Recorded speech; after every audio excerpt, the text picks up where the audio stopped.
First of all, spoiler alert. I was lucky enough to see an early preview of The Last Breath, and the only thing that I can tell you as a diver, or even a non-diver, definitely go see it. Now, I know you all probably already know about it, and the fact that it's based on a real documentary released in 2019 by the same director, Alex Parkinson, the one I'm about to interview, along with producer and co-writer David Brooks. But this movie puts you down there, in that dive helmet, lost in the dark bottom of the stormy North Sea, communication and air umbilical snapped. Yep, and with the rest of the dive team suspended in a dive bell, trying to figure out what to do. Well, it left me still thinking about it after the movie, which to me is something that makes a good movie. I want to still be feeling something after. But first, let's hear what the people who actually made this movie have to say about it. The original documentary To the Last Breath was already super successful. A lot of people were talking about it before this movie came out. Why did you decide to go ahead and up the game to like a Hollywood level movie? Good question. I think, David, you should answer that because you saw the documentary, wasn't it? Yeah, it was simple as I was also one of those folks who saw the documentary and just thought it was, not only an incredible story, but I felt had a potential to be extremely cinematic and worthy of kind of, a film that could make that transition. We got involved very early, optioned the documentary. Part of the thing for me also was just knowing that Alex's approach to the documentary and what he showed as a filmmaker was it showed to me everything I need to know that Alex could be not only the guy who made a great doc, but could transition into making the narrative version. And so we started working on the script together, and here we are 3 years later, or whatever it is. The great thing for me being able to make the feature as well with David is I could explore things I couldn't do in the documentaries, and also it gave me a much broader canvas and a much bigger sort of scope and scale to what I could do. And also it allowed a much more in-depth study, as it were, of the characters as well, and get much more to the emotional aspect of what the story was. And also it just made it a much more immersive experience. It did. It's someone who's been in those helmets, that dives for a living. You nailed it. You also kind of took my next question away. It was going to be, what did you want to do specifically differently than the documentary? And it sounds to me like your answer was just like, make it bigger, make it more visceral. Absolutely, yeah, because I mean, the documentary, obviously, you've got the talking heads and you've got people telling you what you're looking at and what you're seeing and how they feel. Working a script with David about how to bring that out in an organic way, that sort of opens it up to being a much more sort of, as you say, visceral experience, but also a more emotional experience as well. To me, I see the documentary and the feature being sort of companion pieces. Although they're the same story, they're both completely different experiences to watch. Once again, you guys nailed it. Before I go any further, do either of you scuba dive? Yeah, I got my PADI in Egypt years ago, but I've got a problem with my ear, so it's really, really painful to go down. So I loved it when I was down, and the pain was gone, but after that, I can't do it anymore. So, well, pain's no good. David, what's your excuse, man? Yeah, no excuse other than now, having gone through this experience, I'm like, well, I don't, yeah, even no, I even less sure about if I want to scuba dive. No, I think, it's truthfully just one of those things that I wanted to do and just have never sort of got around to doing. I've been rock climbing for years, and my climbing partner was a dive master in Thailand forever. And we literally have been talking about, for years about it and just never got around to it. So I will at some point. So no excuse, terrible excuse, basically. All right. Did The Last Breath make people want to get into diving more or scare them out of it? Now, this has nothing to do with how good the movie is. I'm just, is this a Jaws thing or is this a, hey, people live thing? I mean, it's such a story of teamwork and camaraderie and the best of people and human spirit and all that stuff. And I think because it's an uplifting ending, ultimately it's going to encourage people. Yeah, no, I totally agree. I think also one of the reasons that, this story excited me is that I feel like it's something that we haven't seen on film before, and so bringing a story that feels fresh to an audience and bringing a world that feels fresh to an audience, I think just opens people up to, I think most people have, maybe some sense of, even if they haven't done it, what recreational scuba diving might be like, but saturation diving is this whole other. And I think it really hopefully presents the world in such a compelling way that people will be excited to learn more about it and hopefully, get involved. Mm. I think anytime we're talking about something, that's still better than not talking about it at all. We know movies are going to be heightened. We know there's going to be a thrill element to it. My personal opinion is I think it can enhance the interest in diving. Obviously, it's going to scare some people out, but I think when you do the math, more people are interested than not. And I think it's like, like Top Gun got people excited there was like all those stats about, the enlisting going up afterwards and stuff. So I think people that are brave, if you're already like brave enough to do something crazy like this, then you might just be like, hey, I could do that. That's exciting. I want to be part of that big thing that I just saw. I actually want to ask both of you this. I guess we'll start with David since you're on the top of my screen there. What one thing would you tell a stranger that doesn't dive That's why you'll love this movie. Someone that doesn't understand what they're about to watch. They haven't seen the documentary. They don't know about scuba diving. This is why you should watch it.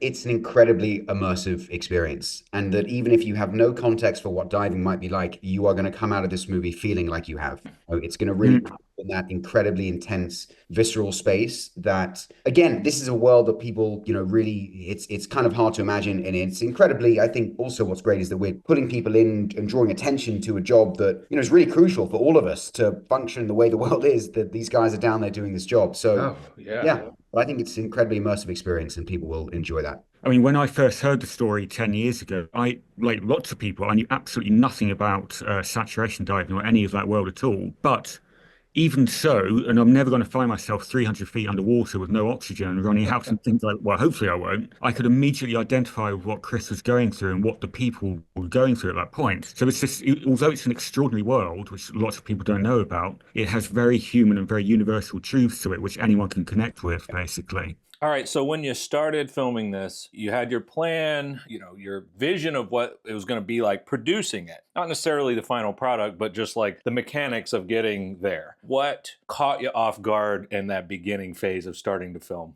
I have done underwater filming before, and I've done a lot of filming on water as well. And the thing is that what you learn very quickly is that anything can go wrong at any point while filming on or underwater. So the best thing you can do is plan, be over cautious about the time you've got as well, because it takes so long to film in water. I don't think there's any major things that went wrong. There's all these little things that always go wrong. Maybe I'm rose-tinted glasses about it now, but it's all out. Not being a diver, but my understanding of it now, having spent time sort of around these guys, is film is all about prep. There's the old adage is you make the movie in prep. You don't really, you shoot the movie, but if you prep properly, just like you have to prep properly for a dive, hopefully things go at least as according to plan in a world that is hard to control, right? So things go sort of wrong on a day-to-day basis, but hopefully it doesn't cost you the entire day's shooting. But we certainly had a couple of instances. We were shooting a smaller sequence in a smaller tank. We had a problem with algae, wasn't it? There was eaten overnight by algae, and we were like, we showed up next day. We were like, what happened? And they had filled the tank with some fresh water, and the algae got to it. You see, I completely wiped that from my mind, and we lost the day filming that, didn't we? But yes, yeah. Everything comes down to safety first, right? So that's, I think, part of it as well, is that the whole way that we, set up to do the underwater work, we're really putting those actors 11 meters, down, which is not 100 meters, but it's still 11 meters. That's deep. That's deep. I can't really get into it, but I do have another job working at another aquarium at a very big facility, and it's 25 feet deep straight up. It's not like just walking in off a beach. So you're over 30 feet deep. That's legit. I think particularly when you start putting the helmets on and everything. Yeah, we dive to 100 or so, recreationally, but when you're encumbered, the bottom of a pool, if you're stuck, it's a problem. So that's not shallow. And I was actually kind of surprised you guys went that deep. We kind of had to go that deep because the set of the manifold was 9 meters high anyway. And it's about getting that scope and scale to it and getting that size, and you have to go that deep to get that. So if you're filming underwater and we want to make it feel like it's 100 meters down, we don't want to catch the surface. It was like a sensible depth we could work with and get that size and scope and scale to what we were doing. You guys nailed it. You clearly know what you're doing. I also noticed that you took the creative license to get rid of the helium sound that everyone would be on. I think that goes back before the abyss.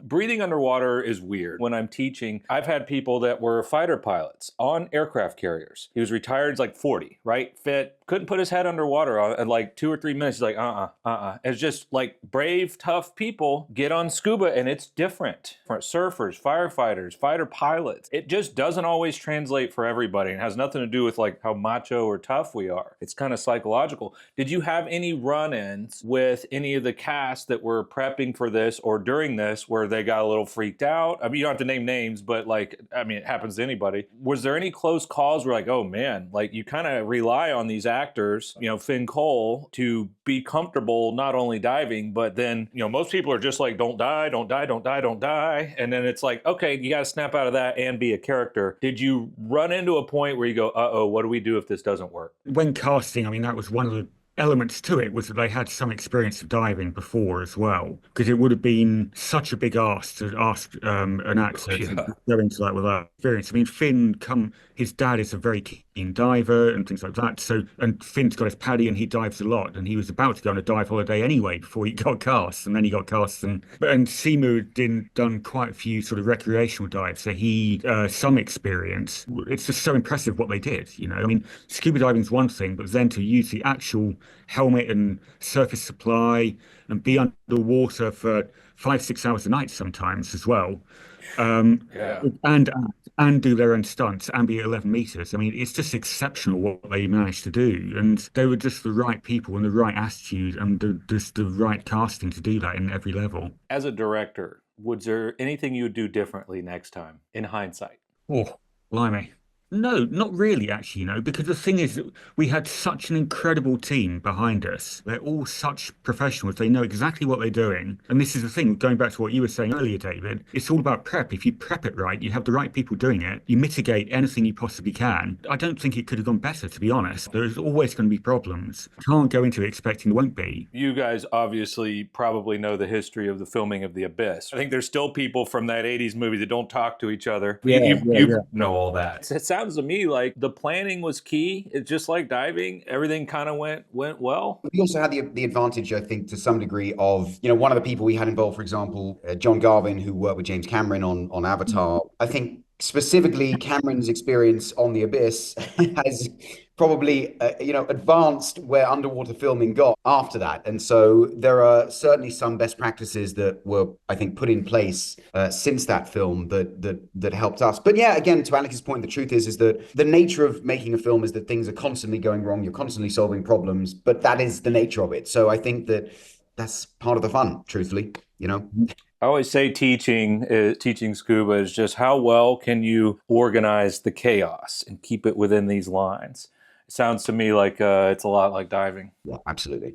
Yeah. Going back to, childhood, every story has a moral at the end. This isn't exactly Full House. What is the moral of the story here? Is it like, you probably have heard of Paul de Gelder, where he lost his leg in a shark attack, and he's the biggest proponent for shark conservation out there right now. And he went right back out there surfing and everything. And it sounds to me like Chris Lemons really did the same thing. When I got that early showing of the movie, it wasn't very much time and he was back out there. Like, that was shocking. It was 3 weeks he was back down. Well, 3 weeks he was finishing the job they started. So I think that's a very sort of psychological thing of, getting back on the horse and closing that circle as well. So, but I think the morals of the story, though, it's all about teamwork and about the human spirit and the extraordinary things that people can do when they're put into extraordinary situations. The hope and never giving up. And also it's that kind of thing of where you want to feel that if you're in that situation, the people around you would do everything they possibly could to help you. And that's a really uplifting message to have, is that people, when they're in a very tight situation, they will absolutely do everything they can to help people. And that's what you want to feel about your fellow person, isn't it? Not to bash on Jaws again, of course, classic. All that did was just scare people. There was no real moral of the story. It just scared the hell out of people to this day. This says, hey, this was a really scary thing. You captured the moment, but at the end of the day, a happy ending. And it, like you said, it's a tale of the human spirit and overcoming and adapting and getting back out there. That speaks of universal truths as well. That's what people want to feel about the people they're with, isn't it? You want to feel that way about your fellow person. So I think it's a great story, and as you say, a very uplifting story as well. Okay. Right at the end, it gives that summary, that caption there, that he was underwater without oxygen for a lot longer. And to this day, there are theories, but people aren't really sure why. I thought that was wild ending. Was this a miracle? Was this just some science we don't know about yet? We talked about the water was cold. You have the pressure. But something I noticed wasn't in that. And I don't know if this was a decision that you made or not, but we definitely had a little bit more concentration of oxygen, even though starts out with a low percentage. At that depth, it was higher.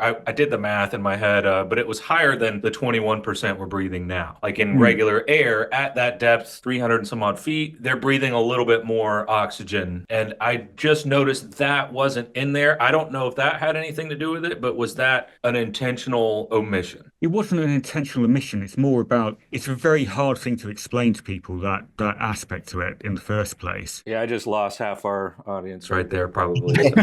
The key thing about the end titles is that it's to let the audience make up their own mind about what it could be. But there is no definitive explanation for it. So it's just throwing it out there that it could have been pressure, it could have been the temperature, or it could be something completely different. Because it's not our job, and it wasn't my job as the director, to say what the definitive answer is, because there isn't one. I think also what's undeniable is that considering all the things that went wrong, there was also this combination of all these things that actually had to then go right for this rescue mission to be pulled off. And I think Duncan was even saying that if it had been him trapped down there at his age at the time, all the rest of it, he probably wouldn't have survived. So there was all, and if it wasn't Dave who happened to be the guy who was actually going to be able to go and physically get him back to so there are all these factors that I think go into it that are kind of hard to fully explain. And that's part of what I think makes the story fascinating. Really, the last few seconds of the movie is like one more big mind blow, and it leaves you like walking away. Like I'm like sitting there thinking about it. I was thinking about it yesterday still. Gosh, that's so weird. So there's like a weirdness to it, which is really, really cool, that mystery. You did a great job. You got something else like this coming down the pipe? You're going to do another movie like this one day? Another underwater film? Okay.